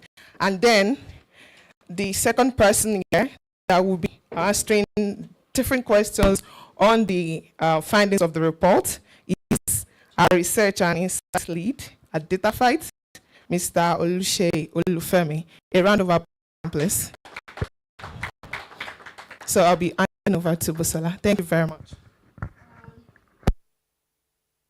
Thank you so much. Hello. Thank you so much for me. I think it's been a very mind-awakening presentation and conversation so far. Not because we don't know some of these things, but you know, perhaps from indication from what the first presenter shared with us, that we probably have not been able to really connect how the result of this play out in everyone in this room and everyone as a Nigerian just being able to express their civic or enjoy their civic liberties. I wanted us to start this discussion, by just trying to define, and this is attempting a definition for what civic space, really means. I'm just going to read what I have here out, that a civic space is that space where all people, no matter their gender, their age, or their socioeconomic status, have the right to have a say freely and safely regarding the decisions that affect their lives and future. Civic space is the environment in which they use formal and informal channels at different levels and different times to express their opinions, mobilize themselves and others to influence public debates and decision making. And then that the state's true laws, policies, their practices, and their actions have an obligation to shape the civic space, protect it. And that accessing civic space means that every citizen can access certain degree of enjoyment of public freedom. And before I come to you, Mr. Sheyi, I don't know if anybody by that definition, do you think that we are at that space? If you think we have that kind of space of what I have defined here as a civic space, if you think we have it operational in Nigeria, let me see your hand up. We have about 40 people in this room, and nobody thinks we have that kind of space, then it means we have a problem. And what I've been tasked here to do is to speak to the role of the media, or how the media itself has fared in spotlighting the fact that we do not have that kind of space. My first question, Sheyi, would be, why was this research limited to 5 media organizations? I mean, the last count, we have like how many media organizations in Nigeria? So why 5 when we can have a minimum of 50 or say 10? Exactly. Thank you for that question. Actually, we set out to have a minimum of 10 media houses spread across all the geopolitical zones, especially not just the mainstream media, the national dailies, but also the subnational, those that are covering Southeast, that are, they may not have regional spread. They may not have this national spread, but that cover, so we can have insight into this thing. But it's something we were discussing, and this is a work that's going to be a second edition, kind of like, because of the experience we had while we were having it. With the tool we deployed, we had to do this like 3 times and come up with a very vast amount of data. You see that Fumi was talking about 274. That's actually what we extracted from, about 2,784 points. But because of the deliverable, we were working with the GFCS, I think. So we had to deliver on that. So we had to just limit it to what we could do. And it's even broader than this. But to just speak to these few things, few stuff in the big data that we had, we singled out those that will significantly speak that. But in the next trial that we'll be doing for ourselves, not just for the 1 year agreement that we had to do this, we'll be doing something bigger, just like what we did in terms of elections, media coverage of elections. So apologies for those that we actually had many other ones, but this was the one we were deploying Python to do it, and we're having some issues, but I prioritize accuracy more than just spread. So, yeah. Thank you. So, anybody from, I see Mr. Amza Idris here. Anybody from The Guardian? This day, okay. So, Mr. Amzad, I mean, I was asking that question, just so we're sure that it's not like any of the newspaper that were featured in monitoring were, put on the spot. Yeah. So, Fumi did not, quite mention what was covered in this monitoring, and I'd just like to take a brief minutes, or seconds to read them out. So, what was being monitored in terms of media reportage or media coverage include attacks on institution, legal harassment, mis and disinformation and smear campaign, I believe by government or individuals, harassment and intimidation, forced appearance, legislation and policies, physical violence, attacks during conflict and protest and demonstration, attacks on family and associates, online attacks, restriction of movement, and other civic space threats. I believe that all of this, if you put them together, that citizens are able to enjoy all of this without restriction or any form of inhibition would be to have attained, full civic liberty expression and say we would have a civic space. And I went through this report, and it seems to me like the verdict here is that the media fell short in reporting these issues. I say fell short because I can see that it is only in reporting physical violence and legislation and policy that impact the civic space that the media attained 76% and 50% respectively. Do you have an hypothesis on why this is the case? Yeah, sorry, I was just trying to make it visualizing things yes, sometimes please. make. Yes.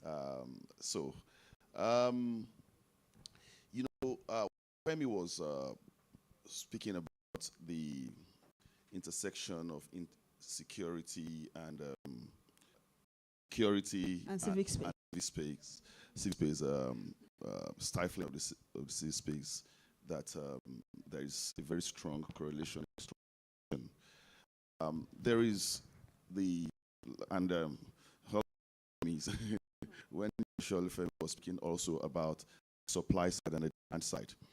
What I think is that the media reporting more on the effects of when the fact that we are not reporting the cost. When we don't report the causes, we now report the coverage itself. Then you see attacks on family, and now some are arrested because they don't mind. It is 0.4%, too low, and movement and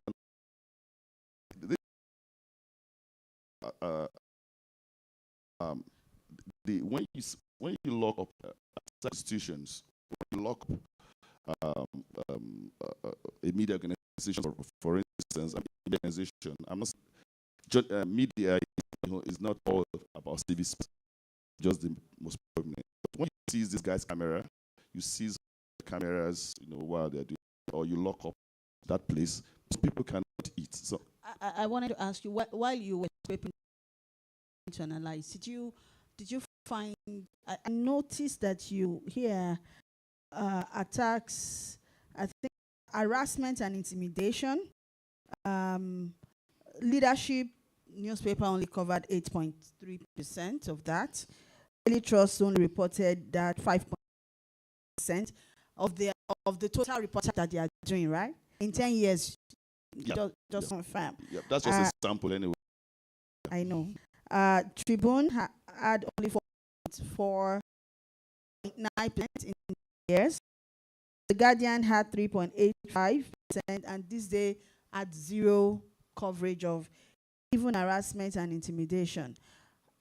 But I wanted to ask you, so what, analyze data, this have, did it cover harassment on journalists themselves, or this is just harassment and on the broad civic space? It's on the civic space. It could be journalists, it could be who is being harassed for posting, maybe someone post something insulting to Mrs. Busola, and then send someone to harass them, and to maybe send trolls and all of that. So it's a broader one. Yeah.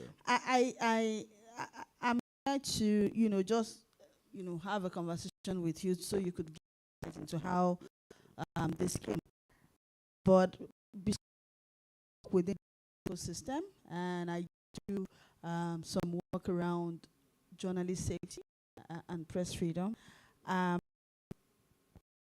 I wanted to just share that the media is facing gross threats that I think the media had ever experienced in years of existence. So there is a challenge of antagonism from state actors. I think when the Emmy from Kimpact was seen, we saw how government was a high flyer, on the list of perpetrators. I think it's the same pattern we are seeing when we look at attacks against journalists. The media is facing attacks of funding, which now seems to even be like it's been sanctioned at a global stage with what Trump and the Elon Musk-led Doge, is doing. I mean, Musk is on Twitter every day, demystifying legacy media, mainstream media. Then the media itself is overwhelmed, in avalanche of targeted information and disinformation, propaganda that is meant to, water down the credibility of the work that they do. Did you factor, the challenges that media experience, in analyzing perhaps why this might be, limitations in how they've been able to report these issues? Thank you very much. That's something I wanted to say even starting with my first lines. Now, first of all, sometimes there can be an overlap. Let me clarify that. Sometimes there can be an overlap. Sometimes there's a gray area between legislation and policies and legal harassment. Physical violence and harassment and intimidation, they look like they're saying the same thing. So it takes a lot of sorting and interpretation to say this is it. So it doesn't really mean this, they've not reported this, but that specific harassment, not violent. So we just try to separate. There are 5 issues I see here. And going forward, because I see we are running out of time. Yes, we have only 2 minutes. Yeah, there are 5 issues. And Joshua mentioned media law, media literacy, media economics, media ethics, and media economics. Now, I think I was in WITS, and I think I met a partner by Busola Amzat. Sorry, Bola Amzat. I think you know him also. So I met him in South Africa then at the media law of South Africa. Some people say, "What are you going with this?" I had to have an extra luggage because it was heavy. You see, most of why we have all these problems sometimes is because we are not able to navigate the laws that we have. Our emphasis, and everything is they are connected. The fact that we report everything, we do not focus on our emphasis. If the PDP chairman has impregnated the wife of APC chairman, we report it. So how you get it? Now you are locked up. And so I'm not saying you cannot report these things, driven by evidence and data. If you're talking about data, one of the things that made us take a lot of time is that we must, if Daily Trust asks us, give me how you got this. I must be able to defend it. This has been 30 seconds, just so I can take two Two questions from questions, the yeah. So the journalist must go back to the laws, know how to know how to say, not to write much opinion, to say this person said this person said this, this person said this. I'm not a professional, I don't have a background in journalism, but you have to read. I read media law, I read media ethics and all of that. So to guide you, you know. So, and that is what happens when we're talking about data journalism. One thing with is that I always tell people we are not going to be locked up.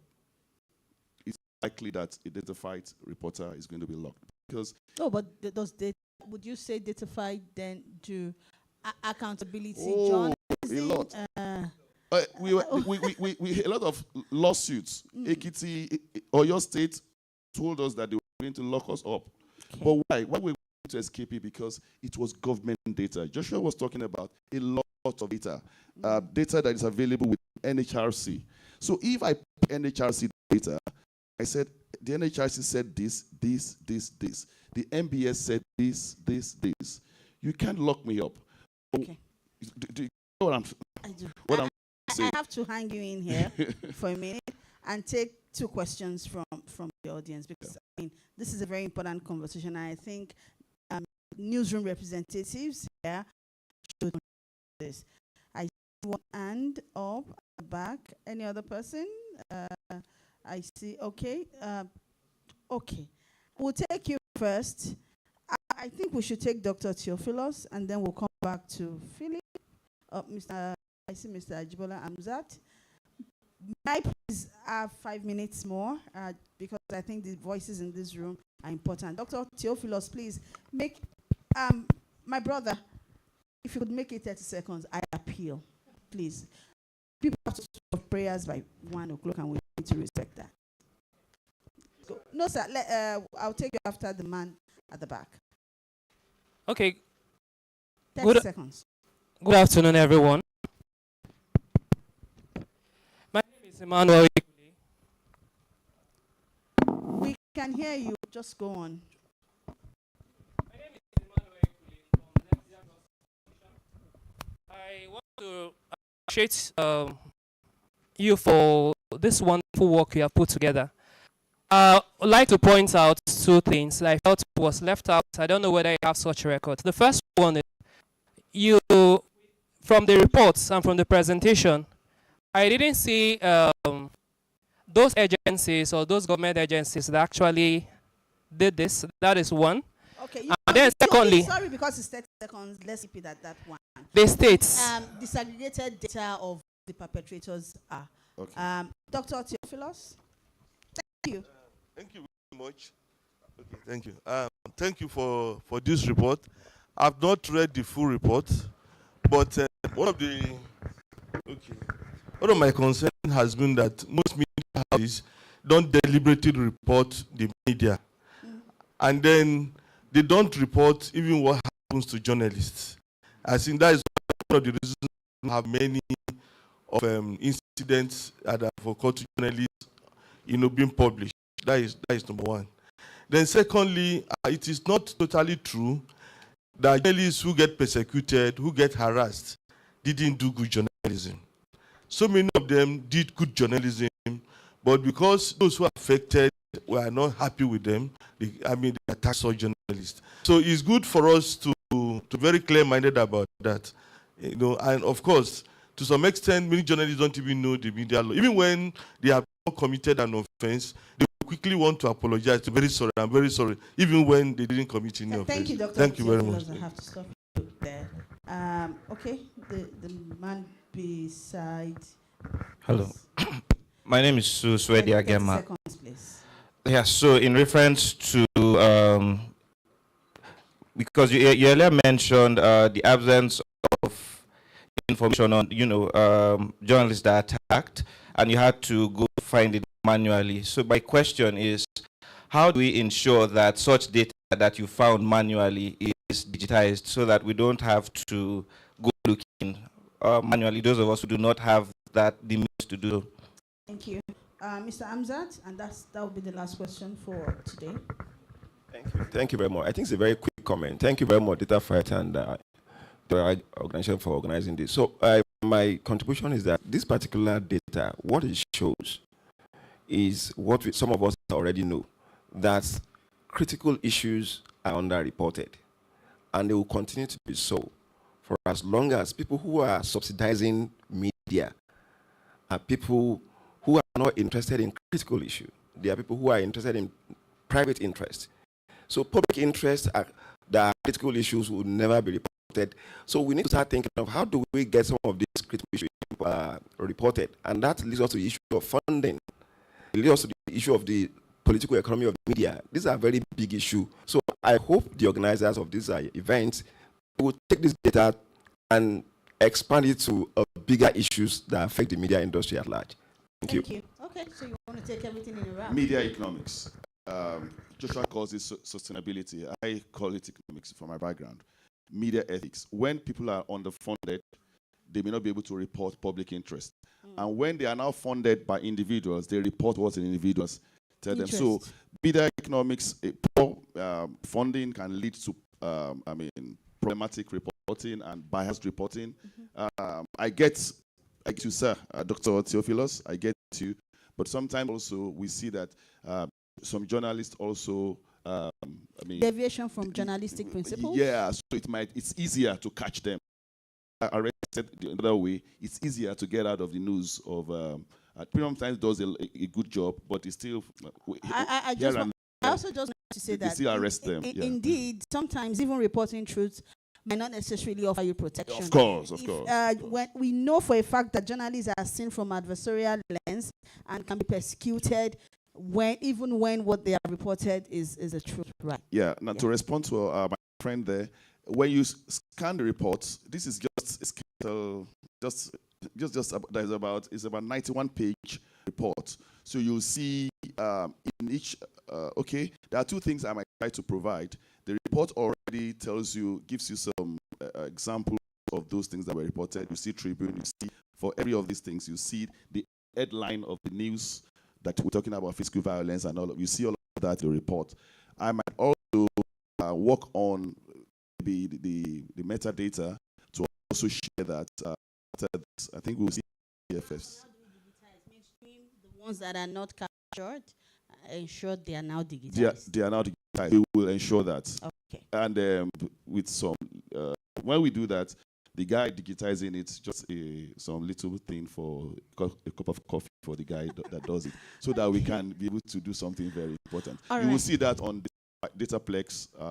We'll be able to find that this data, the metadata that we use. All right. I wanted to say thank you to Data Fight for getting this job done, and to also just go back to the first thing that I shared when we started this conversation, where we all agreed that Nigeria, for some reasons, that is not good enough, have not attained, the expression of civic liberties and the enjoyment and existence of civic spaces. And I think the questions that I would like all of us to leave here with is whether the job of protecting the civic space is that of media and CSOs alone. How are we really handing over the civic space to the people? To every single Nigeria who have a role to play in not only expressing their civic liberties, but ensuring that that space, is protected. I think we are on a long hurdle of thinking that this responsibility, is just for us. And if we continue to go that way, I think at some point we would get overwhelmed, and this is a battle we will not win alone. Thank you so much. This was a nice chat.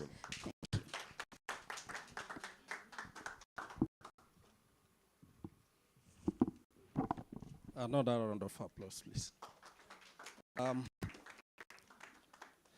We are doing very well with time. I'll just go straight to close the mark, and that will be done by the KDI and the Data Fight team. But before that, I just want to introduce the audience to Nigeria elections. Nigeria elections an AI tool developed by KDI for people that are interested in very quick information on elections, constitution, and all that. So it will give you a summarized version and a direct information. If you look at the second page of your agenda, you see the information on Nigeria elections there. You can also visit www.nigeriaelections.ng to get quick information on elections around Nigeria. So on behalf of KDI, I want to thank every single individual that made out time here with us. We hope that we have learned here to take it back to engage and get Nigeria civics at a level that we want it. Thank you. I'll just get somebody from Data Fight to do the closing remark. Then we'll be having lunch. Okay, so our report, KDI's report, is also being displayed. You can also scan the barcode and download the reports. So lunch will be served in the restaurant. My colleagues are distributing the meal ticket right now. So the restaurant is down on the ground floor. So once we close out now, that is lunch in the restaurant. So the Data Fight team.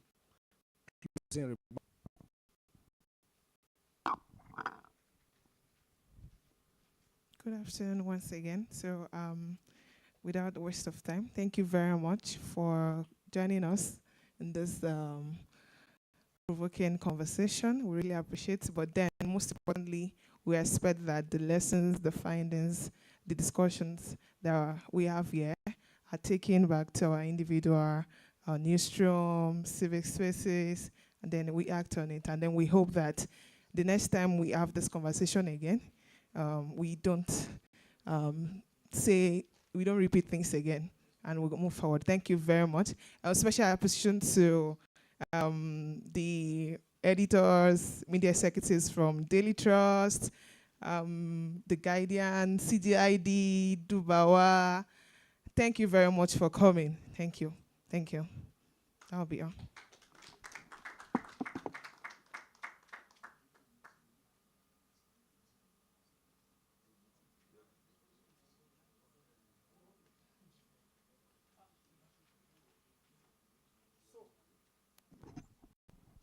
Let's rise for national anthem.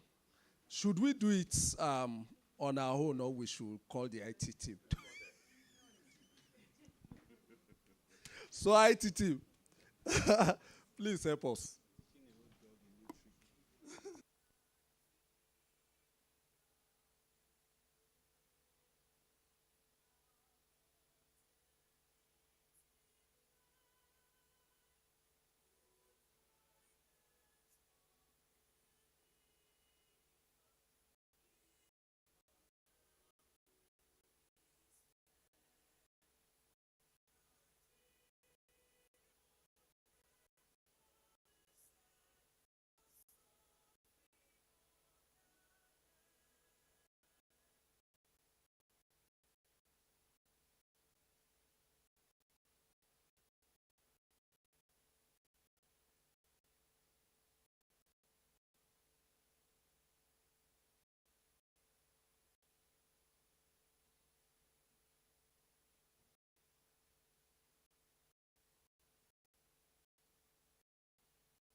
The FCS members, please, can we just come around just for a few minutes?